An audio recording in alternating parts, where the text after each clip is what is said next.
Donc il a une réserve d'énergie. Eh bien cette énergie-là, elle existe dans le corps, elle circule, et c'est elle qui assure le bon fonctionnement du corps.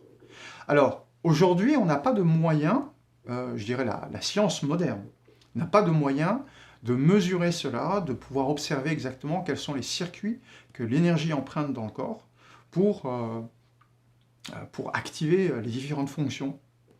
Mais néanmoins, elle est là. Au XVIIIe siècle, l'électricité, à part peut-être quelques érudits, c'était quoi? On regarde les gens, il y avait des éclairs, ils en avaient peut-être peur, mais ça s'arrêtait là. Et on vous aurait accusé de sorcellerie à l'époque. Eh bien, aujourd'hui, par rapport, je dirais, à l'énergétique, cette notion d'énergie dans le corps, eh bien, je dirais que malheureusement, on est encore dans cette vision des choses qui fait que on voit ça comme étant enfin, en tout cas, certaines personnes voient ça comme étant une forme de charlatanisme, alors qu'en fin de compte, c'est de la physique, c'est rien d'autre. Hein, notre corps existe, il fonctionne, et c'est avec de l'énergie qu'il fonctionne. Ce que nous mangeons, c'est une source d'énergie. Alors, où est l'aberration alors?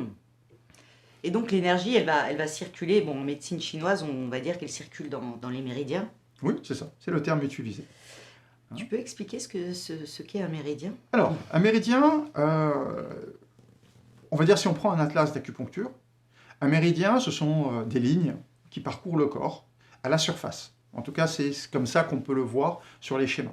Il faut savoir que c'est bien plus compliqué que ça. D'abord, il y a ce qu'on appelle les méridiens principaux. Je n'utiliserai pas les termes chinois, hein, parce que sinon c'est trop compliqué, mais en tout cas pour les auditeurs.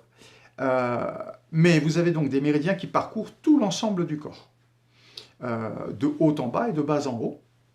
Question et qui bête, sont connectés excuse-moi, je entre te coupe, mais Oui. tu dirais combien comme ça, juste pour quantifier? Alors, c'est pas, en fin de compte, il y a 12 méridiens principaux qui correspondent en fin de compte à des organes ou des fonctions.